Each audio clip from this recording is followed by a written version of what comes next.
क्रूर कालू कुआ की कहानी। एक समय टोनी पक्षी अपने बच्चों के साथ घर पर था और अपने बच्चों के लिए समोसे बना रहा था। फिर उन्होंने अपने बच्चों से कहा, मेरे बच्चों, उनसे कह देना कि मैं तुम्हारे लिए समोसा बना रहा हूँ और सो जाओ। ठीक है माँ। उसके बाद टोनी रात के लिए कुछ खाने के लिए चिड़ियाघर से बाहर गई।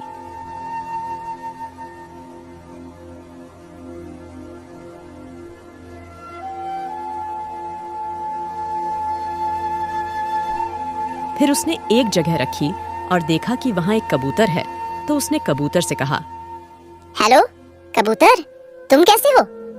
मैं ठीक हूँ टोनी बहन, आप कैसे हैं? धन्यवाद, मैं भी ठीक हूँ। टोनी बहन कालू कुआं ने हमारे पड़ोसी गौरैया के बच्चों से कहा है, पता नहीं क्यों आजकल वह सभी पक्षियों के बच्चों को अपने बच्चों का विशेष ख्याल रखने को कह रही हैं। अरे कबूतरी बहन, डरो मत, कुछ नहीं होगा। मेरे बच्चे सुरक्षित हैं, उन्हें कुछ नहीं होगा। ये दोनों आपस में बातें कर रहे थे। उधर टोंटी के बच्चों को एक काला कौवा उठा ले गया। जब टोनी पक्षी ने यह खबर सुनी तो वह तुरंत अपने बच्चों की तलाश में जंगल में घूमी।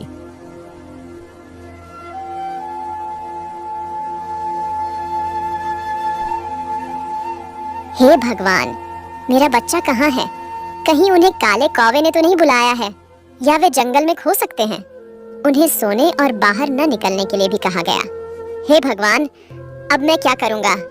अंततः कालू कुआं ने टोनी पक्षी को भी पकड़ लिया और उसे रस्सी से एक पेड़ से बांध दिया। और टोनी अपने बच्चों को चिड़िया के सामने पका रहा था और टोनी पक्षी रोता रहा। टोनी बर्ड और कालो क्रो की कहानी। एक बार का उल्लेख है कि टोनी नाम का एक छोटा सा पक्षी था। वह एक खूबसूरत जंगल में रहती है। वह हर सुबह नाचता, गाता और सूरज के साथ उड़ता था। एक दिन टोनी की मुलाकात एक कौवे से होती है। कौवा का नाम काला था।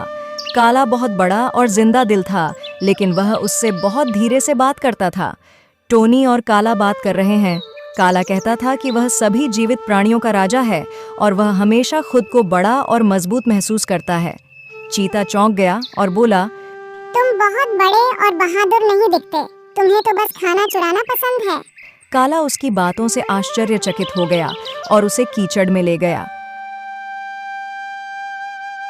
देखो, मैं तुम्हें एक उपहार दे रहा हूँ। ब्लेक ने कहा। वाह, क्या हाल है? टोनी ने आश्चर्यचकित होकर पूछा।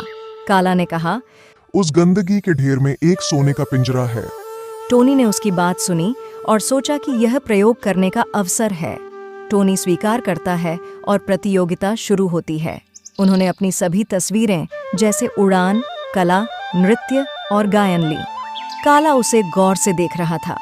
उसके बाद ब्लैक ने अपनी चपलता, बुद्धिमत्ता और चालाकी जैसी क्षमताओं का सार भी दिखाया। प्रतियोगिता के बाद एक न्यायाधीश ने निर्णय की घोषणा की। उन्होंने कहा, टोनी और काला, तुम दोनों ने बहुत अच्छा किया। मुझे लगता है कि आज सबसे अच्छा आदमी टोनी ही है। टोनी बहुत खुश हुआ और उसने दिल का पिंजरा जीत लिया। लेकिन वह यह भी समझता है कि असली राजा वही है जो दूसरों की मदद करता है और उनके साथ न्याय करता है। तब से टोनी और काला अच्छे दोस्त बन गए और जंगल में एक साथ घूमना और खेलना जारी रखा। टोनी और मूनी नामक पक्षी की कहानी कहा जाता है कि जब सुबह टोनी पक्षी अपने घोंसले में सोकर उठा तो उसका नाश्ता एक पक्षी उड़ा ले गया। टोनी आश्चर्य से बोला, अरे मेरा फल किसने चुराया? रात में मैंने बड़ी कठिनाई से ये सभी फल एकत्र किए। अब मैं क्या करूं? हाँ, चलो मेरी बहन मोनी के पास चलते हैं, शायद उसे कुछ खाने को मिल जाए। टोनी खाने के लिए कुछ लेने के लिए अपने घर से अपनी बहन के घर के लिए उड़ान भरी।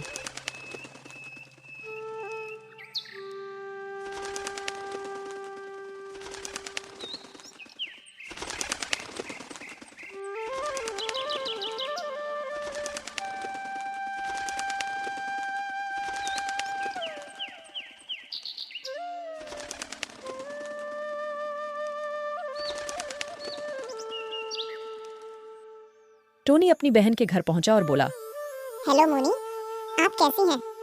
मुनी ने उत्तर दिया, मैं ठीक हूँ। प्रिय बहन, आप कैसी हैं? आज तुम मेरे घर कैसे आए? हाँ बहन, भूख से मेरा बुरा हाल है, क्या करूं? रात में फल इकट्ठा करना बहुत मुश्किल होता है। सुबह देखा तो कोई चोरी कर ले गया था। मुनि ने कहा कि मेरे पास भी कुछ नहीं बचा है। चलो मूसा मौसी के पास चलते हैं, उनके पास बहुत सारे फल और सब्जियां हैं। टोनी और मुनि दोनों मूसा आंटी के पास पहुंचते हैं।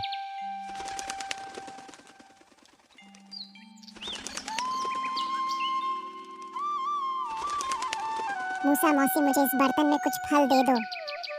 खैर टोनी बहन, ये सभी फल और सब्जियां हम ताजी हैं। फल लेने के बाद टोनी और मुनि दोनों अपने अपने घर वापस चले गए और इन फूलों को आपस में छांट लिया। तो प्यारे बच्चों, उनकी कहानियां सुनने के लिए हमारे चैनल JS हिंदी स्टोरीज को सब्सक्राइब करना न भूलें। धन्यवाद। वीडियो देखने से पहले नीचे दिए गए लाल बटन को दबाकर चैनल को सब्सक्राइब करें। धन्यवाद। तोता और टोनी पक्षी आपस में बातें कर रहे थे, तभी चूड़ियां बेचने वाली बहन आ गई।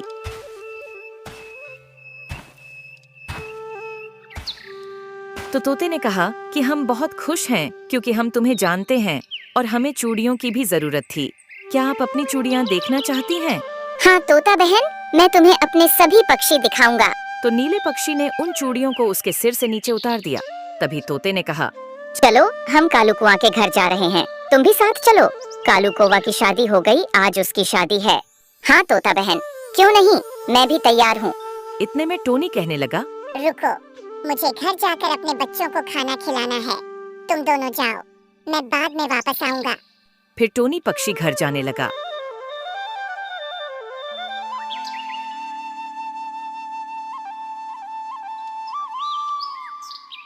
घर पहुंचकर वह समोसे बनाने लगा अपने बच्चों को बताने के लिए। बच्चों, आज कालू कुआं का त्योहार है, मुझे वहाँ जाना है ना। तुम दोनों समोसे कहो सुजाना, मैं अभी आऊंगा। उधर कौवे की पत्नी भोजन बना रही थी। कौवा बोला, बेगम, क्या खाना तैयार है? मेहमान जल्द ही आने वाले हैं। बेगम जी स्वादिष्ट खाना बना रही हैं।